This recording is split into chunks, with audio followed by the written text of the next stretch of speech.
오늘날 우리의 관심사 중에 하나가 바로 건강이라고 할 것입니다.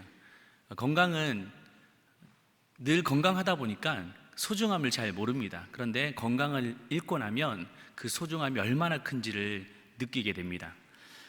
병에 걸리고 나면 그 치러야 될 대가가 너무나도 혹독하기 때문입니다.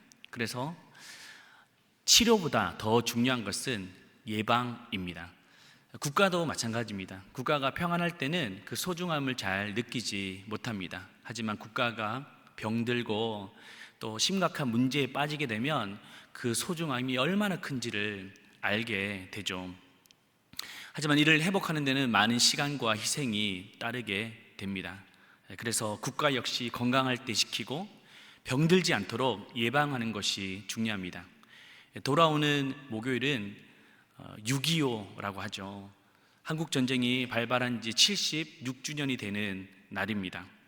오늘 우리가 누리고 있는 자유는 순국 선열들의 희생과 헌신, 땀방울이 있음을 우리는 절대 잊지 말아야 될 것입니다. 그래서 6.25를 기억해야 되죠. 그런데 안타깝게도 오늘날 이러한 이야기를 하는 것은 참으로 쉽지가 않습니다. 왜냐하면 역사의식이 점점점 왜곡되어져 가고 있기 때문입니다. 뉴스를 보셔서 아시겠지만 얼마 전 전쟁기념관 홈페이지에서 6.25 전쟁을 항미원조라는 표현을 썼습니다. 항미원조라는 말은 중국이 미국에 대항해서 북한을 도왔다라는 표현이었습니다. 그런데 이 표현은 마치 전쟁의 책임이 미국에 있는 것처럼 표현해서 논란이 되었던 것이죠. 더 충격적인 것은 이러한 표기가 대한민국 국방부에서 나타났다는 점입니다. 물론 논란이 일자 삭제를 했습니다. 하지만 대한민국이 얼마나 작용화되고 있는지를 보여주고 있는 대목이라고 할 수 있었습니다. 그런데 이런 사건은 단순히 어떤 한 번의 사건 현상으로만 이해해서는 안 됩니다. 그 배후에 사람들의 생각과 의식을 지배하고 있는 사상이 있음을 우리는 직시해야 됩니다. 그것은 바로 공산주의 사상이라는 겁니다. 오늘날 세계는 크게 두 가지 축이 존재합니다. 첫 번째는 미국을 중심으로 한 자유민주주의 진영, 그리고 중국을 중심으로 한 사회주의 또는 공산주의 진영이 대립하고 있습니다. 먼저 민주주의, 자유민주주의 진영은 개인의 자유와 권리를 존중합니다. 시장 경제의 원리를 따라서 형성된 체제죠. 반면 공산주의는 개인보다 국가를 우선합니다. 그래서 국가가 강력히 개인을 통제합니다. 공산주의를 좀 더 이해하려면 그 시작을 살펴볼 필요가 있습니다. 공산주의의 시작은 19세기 유럽 산업혁명 시대로 올라가야 됩니다. 19세기 유럽에는 많은 그 산업 발전이 있었습니다. 그때 많은 노동자가 열심히 일하지만 저임금을 받고 또 노동 착취를 당하는 그런 현장 속에 있었습니다. 이런 현실을 보고 독일의 칼 막스가 자본주의를 비판하면서 새로운 주장을 했는데 그것이 바로 공산주의입니다. 공산주의는 함께할 공, 생산할 산자를 써서 생산수단을 공유해서 평등한 세상을 만들자라는 취지였습니다. 그는 이 모든 악의 근원은 사유재산이고 그리고 계급구조가 만들어냈다라고 주장했습니다. 그래서 이 모든 것을 제거해야지만 이상적인 국가가 된다라고 했습니다. 그러니 얼마나 많은 노동자들이 환호하지 않았겠습니까? 이 사상은 1917년도에 러시아 혁명을 통해서 더욱더 확장되기 시작합니다. 근데 이 러시아 그 혁명을 통해서 동유럽과 그리고 아시아의 그 많은 나라에게 확산되어져 갔습니다. 특히 중국에 큰 영향을 미쳤습니다. 당시 중국은 청나라가 무너지고 외세의 침략을 받고 나라가 혼란에 빠졌습니다. 근데 그때 빈부의 격차가 더 심해졌던 거예요. 그러니 공산주의 사상이 더 매력적으로 들릴 수밖에 없었습니다. 그리고 4년 뒤에 1921년도에도 중국에도 마침내 공산당이 창당되었고, 우리가 잘 알듯이 모택동을 중심으로 해서 공산주의가 더욱더 확장되고 세계 최대 공산주의 국가가 바로 중국이 된 겁니다. 그런데 여기서 이러한 질문이 생길 수 있습니다. 공산주의는 좋은 사상 아니야? 이 생산수단을 공유하고 평등하게 살자는데 뭐가 문제야? 라고 하실 수 있습니다. 그러나 공산주의의 가장 큰 문제는 바로 인간을 지나치게 낙관적으로 보았다라는 점입니다. 사유재산을 없애고 생산수단을 공유하면 평등하게 될 거라고 생각했습니다. 하지만 그렇지 않았습니다. 시간이 지날수록 새로운 특권층이 생기기 시작했는데, 그것이 바로 당의 간부 소수만 그 권력을 독점했던 거예요. 겉으로는 자유를 말하지만 표현의 자유, 그리고 종교의 자유를 억압했습니다. 결국 공산주의는 독재 체제로 바뀌게 되었습니다. 공산국가를 보십시오. 겉으로는 인민을 위한다고 말하지만 그 소수가 그 인민들을 지배하고 있습니다. 그 독재로 바뀌었던 것이죠. 그런데 공산주의가 신앙의 관점에서 볼 때 더욱더 위험한 점이 있습니다. 바로 하나님의 자리에 그 사상과 이념을 대체시켜버린 거죠. 칼 막스는 종교는 인민의 아편이다 라고 말했습니다. 공산주의는 혁명을 위해서라면 기존 체제를 붕괴시킬 수 있습니다. 그런데 이 종교는 고난 속에서도 인내하고 사랑하고 섬기라고 가르치니까 여간 불편하지 않을 수 없었습니다. 그래서 실제로 소련의 소비에트 공화국이 세워질 때는 교회를 폐쇄시켰습니다. 그리고 중국의 문화혁명 시대에는 그리스도인들을 죽이고 성경을 불태웠습니다. 이유가 뭘까요? 이들은 하나님의 자리에 그 이념과 사상을 올려놓았던 겁니다. 그렇다면 공산주의와 6.25 전쟁은 어떤 관계가 있는 겁니까?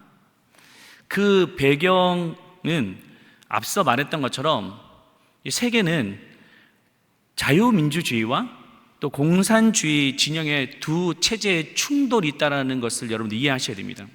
2차 세계대전이 끝나고 미국을 중심으로 한 자유민주주의 진영이 세워지고 또 중국을 중심으로 한 또 소련을 중심으로 한 사회주의 또 공산주의 진영이 세워졌습니다.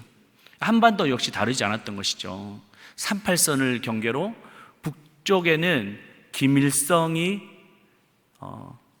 중공과 그리고 소련의 지배를 받고 공산주의 체제를 세웠습니다. 그리고 남해는 미국의 지원을 받아서 이승만 대통령이 자유민주주의의 체제를 세웠습니다. 그러니 남북 간은 계속해서 갈등이 생길 수밖에 없었습니다. 이런 시기에 1950년대 6월 25일에 김일성이 소련과 중공의 지원을 받아서 남침을 감행했던 겁니다. 이게 바로 한국 전쟁의 발발입니다. 그리고 6.25 전쟁의 전모입니다. 일각에서는 이 전쟁이 남침이냐 북침이냐 이렇게 말하는 사람들도 간혹 있습니다. 그런데 이 전쟁은 분명한 북한의 남침이다라는 것에 대한 역사학자들의 이견이 없습니다. 그리고 중요한 것은 소련이 붕괴된 이후에 그 문서 속에서 김일성이 스탈린의 그런 컨펌, 승인을 받고 도발을 감행했다라는 사실이 역사적으로 드러나 있습니다. 그래서 남침이 분명한 사실입니다. 이건 뭐 당연한 것이죠. 그렇다면 왜 우리는 공산주의를 경계해야 될까요? 오늘 설교의 핵심인데요. 첫 번째는 바로 신앙의 자유를 보장하지 않습니다. 신앙의 자유라는 것은 단순히 종교를 우리가 선택하는 것만을 말하는 것이 아닙니다.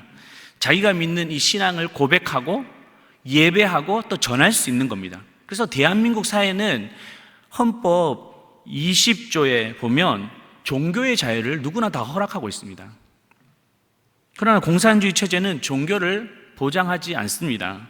공산주의는 당과 또 조직을 위해서만 충성해야 됩니다. 그런데 종교는 어떻습니까? 특별히 우리 기독교는 하나님을 위해서 헌신하고 하나님을 위해서 우리가 살아야 된다라고 말하니까 기독교는 제거의 대상이 될 수밖에 없습니다. 그래서 역사 속에 공산 국가들은 교회를 강력하게 박해했습니다. 정권이 세워질 때마다 교회를 파괴하고 신학교를 폐쇄시키고, 그리고 수많은 성직자들을 체포하고 또 성경을 불태웠습니다. 북한의 경우도 다르지 않죠. 북한 정권이 세워질 때 기독교를 다 몰아냈지 않습니까? 평양은 우리 조선에, 대한민국의 한국교회 대부흥 운동이 있었던 성지입니다. 그런데 지금은 그 김일성, 또 김정일, 김정은 3대 세습의 그 체제를 유지하기 위해서 붉은 깃발로 물들이고 있는 것이죠.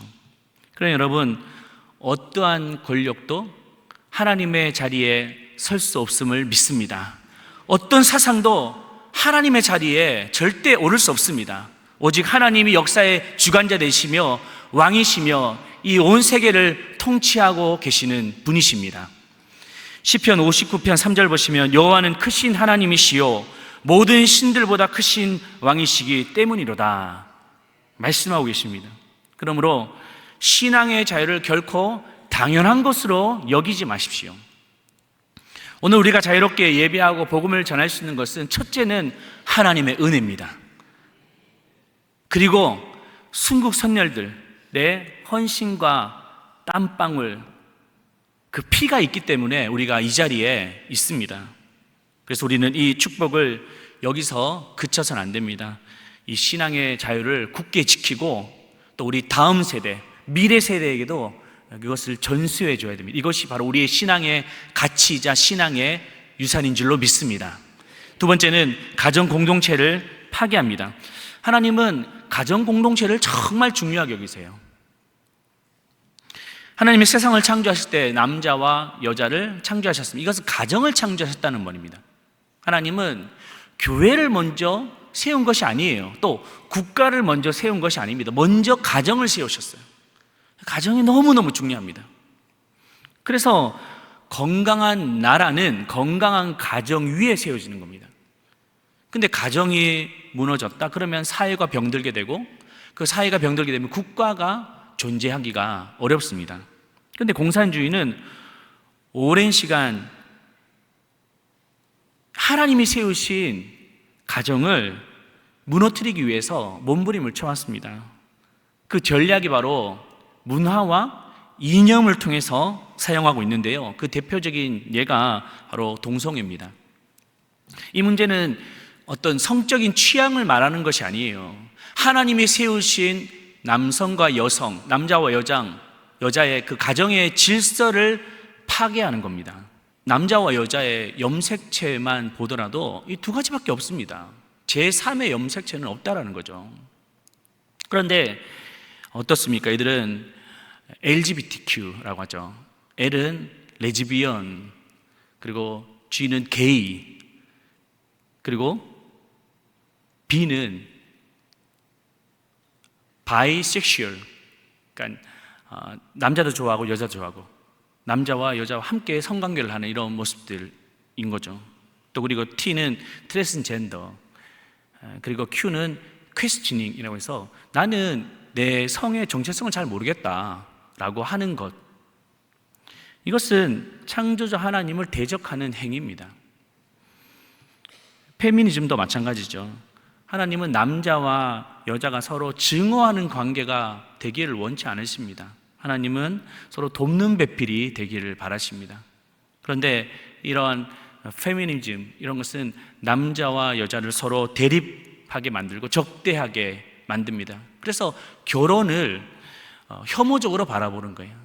그리고 또 이러한 분위기는 부부관계도 서로 대적하게 만들고 관계를 끊어버리게 만들고, 그리고 결국 가정의 파괴로 이어지게 됩니다.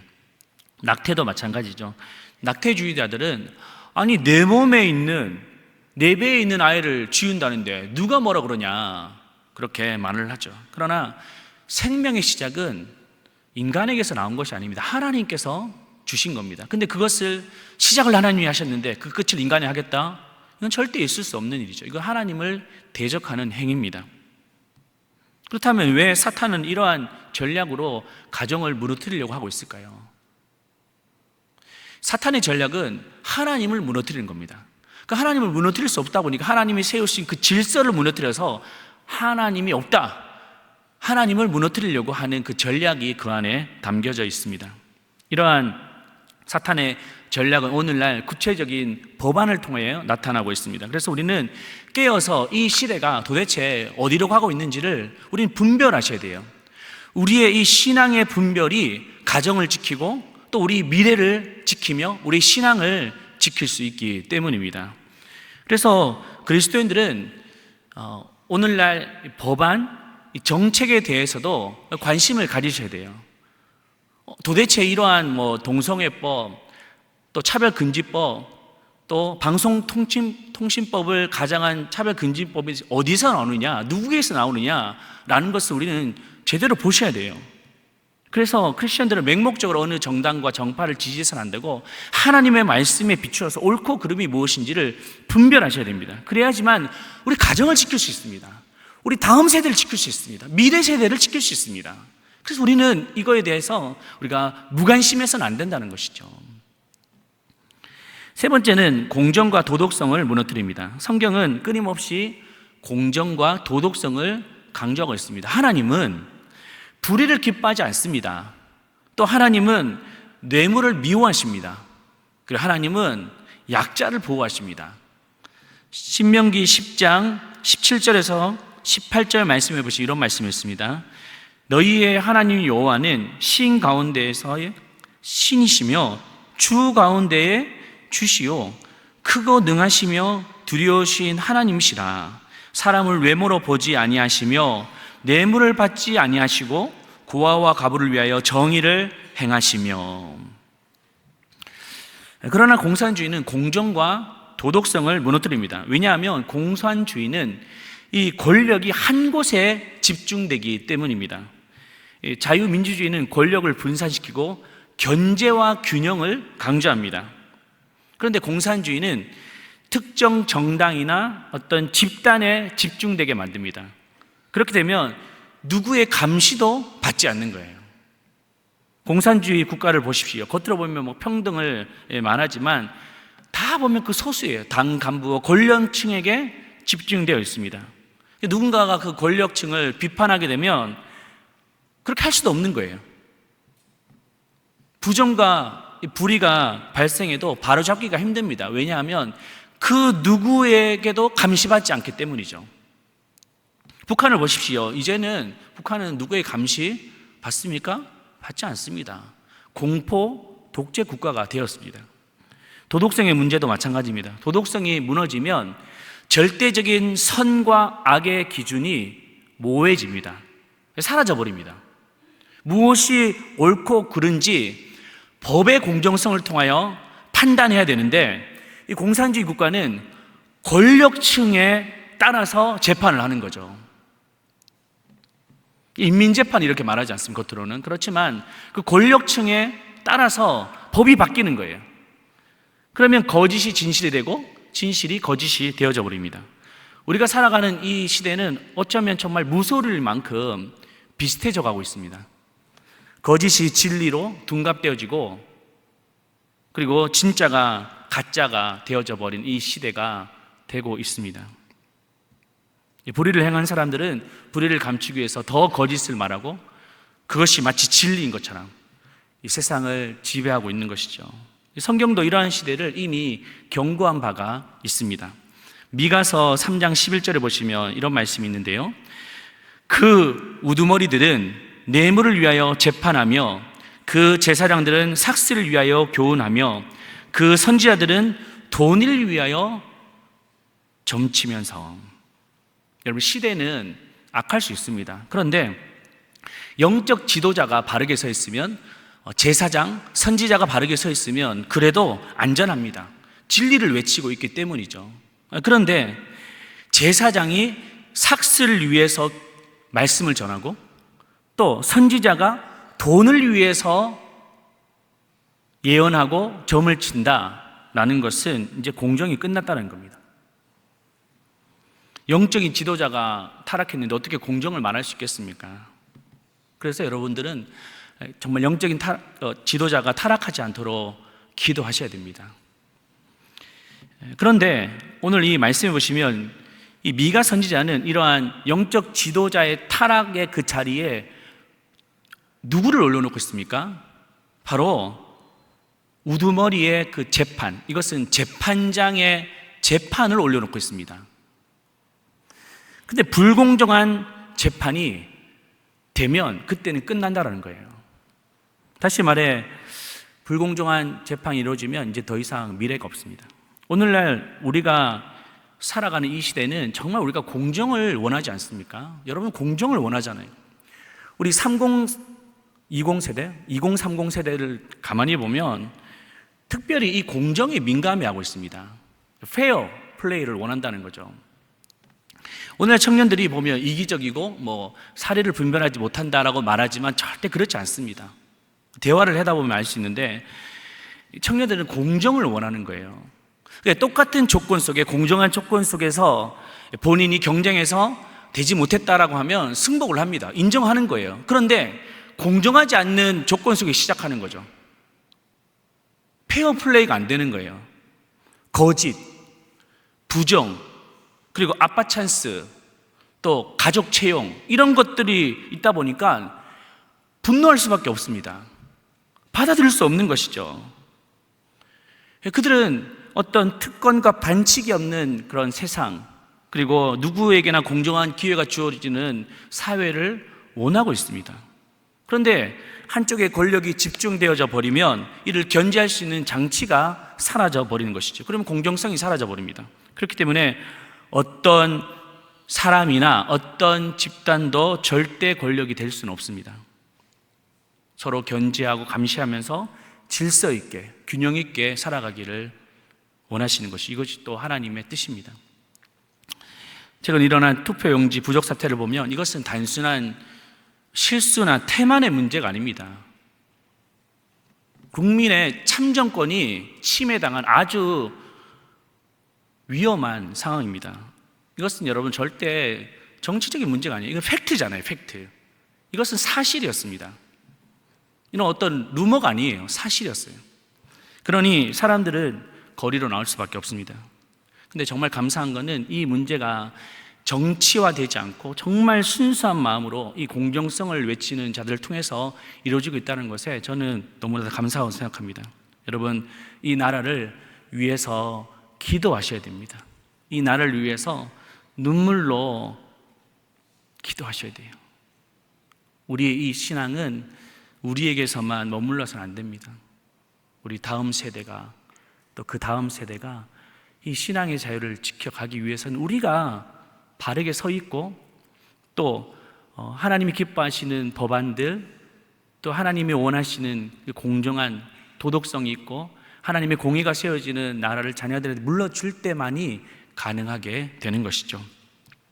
오늘 본문의 말씀은 예레미야가 나라를 바라보면서 눈물을 흘리는 장면입니다. 그런데 이 정치적인 관계 속에서 눈물을 흘리는 것이 아니에요. 하나님의 공의와 정의가 무너진 것을 보면서 아파했던 눈물이었습니다. 1절 말씀 보시면 어찌하면 내 머리는 물이 되고 내 눈은 눈물 근원이 됐고 죽임을 당한 딸 내 백성을 위하여 주야로 울리로다. 예레미야는 눈물의 선지자라고 했습니다. 이스라엘 백성들이 범죄하고 또 사회가 무너지고 국가가 파괴되는 그 모습을 보면서 눈물을 흘릴 수밖에 없었던 것이죠. 여러분, 우리는 이 눈물을 회복해야 됩니다. 이 나라의 공산주의가 발붙이지 못하도록 우리는 기도해야 됩니다. 그리고 다시는 6.25 같은 전쟁이 발발하지 않도록 우리는 기도해야 됩니다.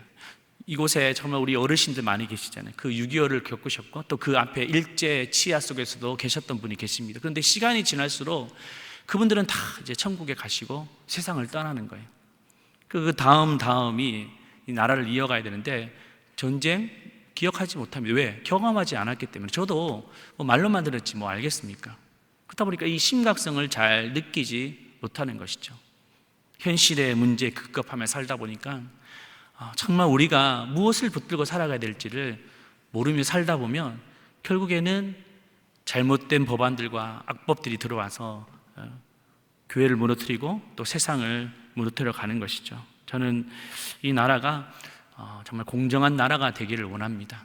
그리고 이런 동성애나 차별금지법 이런 것들이 세워지지 않고 누구나 노력해서 얻는 그 소산, 정직하게 수고해서 받는 그런 결실들, 그것을 통해서 정말 하나님이 원하시는 나라, 그리고 자유가 보장되는 나라, 그런 나라가 세워지기를 원합니다. 그래서 여러분 꼭 기도하시고 이 나라와 민족을 위해서 함께 하나님의 뜻을 구하며 나아가는 우리 모두가 되어서 하나님이 지키시고 이 대한민국을 통해서 정말 세계 열방을 위해서 복음을 전하고 또 생명을 증거하는 제사장 나라 되기를 주님의 이름으로 축복합니다.